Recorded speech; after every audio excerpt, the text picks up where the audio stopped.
le prix de la tomate, le prix du piment, le prix du poisson. Mais ça, ce n'est pas comparable aux heures qui vont. Les heures qui vont suivre au Togo seront des heures encore les plus sombres, et c'est ce que je crains. Mais et numéro 2, le FMI, c'est pour ça que je tiens à féliciter beaucoup de gens qui sont dans ce mouvement de dénonciation. Parce que toutes les vidéos que nous postons, ça transperce les frontières. Les vidéos de l'hôpital de Tokoin que nous avions postées, qui est un hôpital dans un état miteux, délabré, où des femmes qui viennent d'accoucher sont obligées même de dormir par terre à même le sol. Une femme m'a écrit, elle m'a dit, j'ai accouché à Tokoin, j'ai été opérée. Il n'y avait pas de lit, j'étais obligé de dormir par terre. J'ai attrapé une infection. Comment une femme qui vient donner la vie repart avec d'autres pathologies? Comment une femme qui vient donner une naissance qui contribue à l'évolution d'une nation, parce que la première richesse d'une nation, c'est sa ressource humaine. Une femme qui fait un enfant repart de l'hôpital où il doit être normalement traité en étant infecté. Toutes ces vidéos, c'est parti au niveau même de la Banque mondiale. Et le FMI a compris qu'ils ont prêté énormément d'argent au gouvernement togolais pour rénover l'hôpital de Tokoin, qui n'a pas été fait. Le FMI a prêté de l'argent au gouvernement togolais pour la rénovation de notre aéroport. Aujourd'hui, l'État est même incapable de le rembourser, et c'est les Togolais. Vous allez voir que le billet du Togo est beaucoup plus cher que les autres billets de la sous-région. Vous prenez un billet, le même billet Air France pour atterrir au Togo et atterrir au Bénin, il y a environ 150 € de différence. Parce que le Togo a été obligé de renégocier avec toutes les compagnies aériennes afin de mettre un surplus de 100 € sur tous les vols en direction du Togo. Et c'est avec cela qu'ils arrivent à rembourser petit à petit. Même avec ça, on ne sait pas là où l'argent va. Le billet du Togo est beaucoup plus cher. C'est pour cela que vous allez voir beaucoup de personnes qui préfèrent atterrir aujourd'hui au Bénin ou au Ghana. Tous les prêts qui ont été faits au nom du peuple togolais ne sont pas des prêts qui ont été acheminés à bon port, n'ont pas été des prêts qui ont servi ce pourquoi ils étaient partis le faire normalement. Ils ont prêté de l'argent pour rénover les salles de classe du nord au sud. Mais avec nos vidéos, nos dénonciations, le FMI a pu voir que 80% des salles de classe, des établissements primaires secondaires au Togo ne répondent pas aux normes imposées par l'UNICEF. On ne répond pas aux normes imposées par l'UNICEF. C'est encore grave. Ça veut dire qu'ils ont tellement emprunté de l'argent au nom du pays, mais le FMI se rend compte aujourd'hui que non. Ah, mais Ghana, c'est là où le FMI a commencé par faire des enquêtes. Et le FMI a commencé par pister. Et le FMI a commencé par comprendre que les ADG, qui sont juste ministres, un ministre normalement ne devait pas être riche. Ah, on a dit que le live commence par être signalé. Continuez que le FMI a décidé de faire au Togo. Et même si vous partez sur la page du FMI, les informations sont là, vous allez voir que c'est un audit gouvernemental pour lutter contre la corruption. Ça, normalement, ce n'est pas le rôle de l'FMI. FMI, lui, vous prête de l'argent. C'est comme une banque. Il vous prête de l'argent et vous débrouillez à le rembourser. Terminé. Ce n'est pas au FMI de venir pour regarder s'il y a beaucoup de corruption dans une nation ou pas. Le FMI décide de faire un audit assez approfondi contre la gabegie financière, contre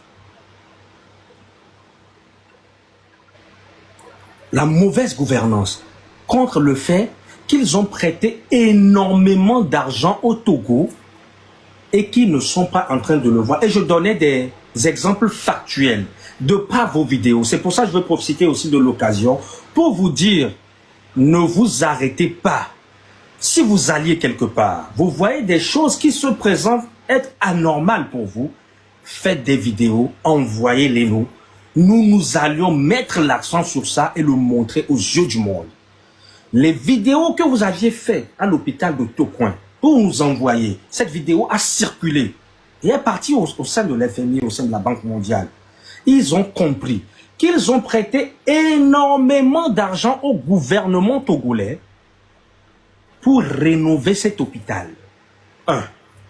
2. Ils ont prêté énormément d'argent au gouvernement togolais pour pouvoir construire des hôpitaux de référence dans tous les 5 grandes régions du pays. Ça n'a pas été fait. Ça veut dire sur le domaine de la santé, ils n'ont pas honoré leur engagement. Ils partaient prêter de l'argent au nom du peuple pour servir un peuple, mais c'était pour eux-mêmes. 2. Prenons les salles de classe. Ils avaient prêté de l'argent au sein de la FMI, de la Banque mondiale, pour pouvoir rénover surtout les écoles primaires et secondaires sur toute l'étendue du territoire. Mais vous aviez vu, de par nos vidéos, de par ce que nous montrons, aujourd'hui le FMI s'en rend compte que 80%, exactement 82%, des établissements scolaires publics au Togo ne répondent pas aux normes imposées par l'UNICEF. Ça veut dire qu'ils ont prêté de l'argent même pour retaper tout ce qui est école. Cela n'a pas été fait. Troisième, ils ont prêté de l'argent pour construire le nouveau aéroport. Ce nouveau aéroport, le gouvernement togolais est même incapable de le payer. Ils sont obligés aujourd'hui de refaire des partenariats avec les sociétés aériennes pour mettre environ 100 euros, 150 euros sur les billets, et c'est avec ces déductions-là qu'ils essayent de pouvoir rembourser. Et c'est pour ça que vous allez voir, j'espère que les gens en commentaire vont le dire, que le billet au Togo est beaucoup plus cher que les autres billets au sein de la sous-région. Le billet Air France pour aller au Bénin est moins cher que le billet Air France pour aller au Togo. Est moins cher. Le billet pour aller en Côte d'Ivoire est moins cher que le billet pour aller au Togo. Ça veut dire, et c'est pour cela que je vous interpelle et vous faire comprendre que l'heure est tellement grave. Parce que, vous voyez ce que nous sommes en train de vivre. Les jours à venir, les semaines à venir seront encore plus ténébreuses et plus noires. Malgré tout ce que ce gouvernement arrive à pomper au peuple togolais. Je ne veux pas parler de ce que le phosphate produit, le calcaire produit, la cimenterie au Togo produit, le marbre produit, l'exploitation du pétrole produit. Oui, le Togo exploite du pétrole. Ce n'est pas moi qui le dis. C'est monsieur Bilim Binze, ancien premier ministre du Gabon. C'est le Togo qui est le premier partenaire commercial du Gabon en termes de pétrole aujourd'hui. Le Togo exploite du pétrole, du gaz. Le Togo exploite du phosphate, du calcaire, du marbre, de l'or. Le Togo qui essaie de nous faire croire que toute la richesse nationale qu'ils ont pu produire sur l'année 2024 faisait 1,8 milliard. Alors que l'Arabie Saoudite, l'or seul que l'Arabie Saoudite a payé au Togo, faisait 2 milliards et quelques. Ça, vous voyez le déséquilibre budgétaire. Ça veut dire que tout, ouais, elle est si bébé madé, elle est si bébé wobe, et nous tu as une société d'alimentation générale. Tu dis tout ce que j'ai vendu cette année, les tomates, de l'huile, la sardine, tout ce que j'ai vendu fait 100 000. Mais quelqu'un vient dire, non, moi les simples tomates concentrées que j'ai achetées chez toi font déjà 250 000. Ça veut dire que même sur la simple tomate, ton calcul est faux. Et n'en parlons pas des autres. Ça veut dire que ce que le Togo produit normalement comme richesse, on nous déclare moins de 10% de ce que le Togo produit normalement. Et le pays ne manque pas d'argent. Ce pays est rempli d'argent. Le Togo fait 56 600 km². Pour un petit pays comme le Togo aujourd'hui, ce que le port produit, ce que notre aéroport, ce que nos entreprises, ce que l'exploitation des mines, tout ce que nous produisons suffit largement pour que le Togo ne soit pas dans un état aussi déséquilibré. Non, c'est impossible. C'est pour cela que quand vous entendez ce genre de choses, cela doit vous révolter au plus gros point. Les péages, la manière dont, exemple, pour charger la bouteille de gaz au Burkina Faso, c'est 2000 francs. La même bouteille de gaz au Togo, c'est le triple. 6 000 francs CFA. Pour vous dire que même comparativement, alors que le Burkina, c'est un pays qui est en guerre à côté. Hein. Pour vous dire que même les pays qui sont des pays sous-développés, qui se situent dans la même zone géographique que nous, ils font largement mieux que nous. En fait, ce gouvernement vous a toujours étouffé, vous a toujours déplumé, vous a toujours opprimé, mais à tel point, mais comprenez que vous n'aviez rien vu encore. Les heures à venir seront beaucoup plus sombres. Les jours à venir seront beaucoup plus cataclysmiques que ce que nous avions connu dans ces 20 ans de règne. Pour faire la plaque de sa moto au Togo, c'est 59 000 francs aujourd'hui. Au Burkina, ça n'atteint même pas 20 000. Je peux aller sur énormément de comparatifs pour avoir la connexion Internet au Togo. Pendant un mois, c'est 25 000 francs CFA. Au Burkina, allez demander c'est combien.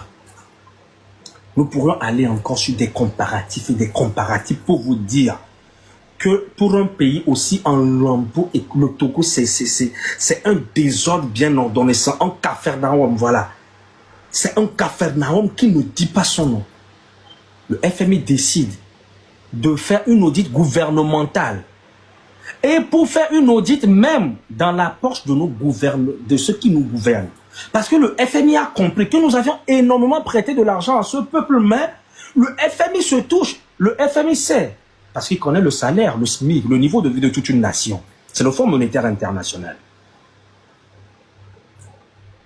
Que le salaire d'un ministre doit se situer entre 3 millions ou 5 millions, pas 10 millions.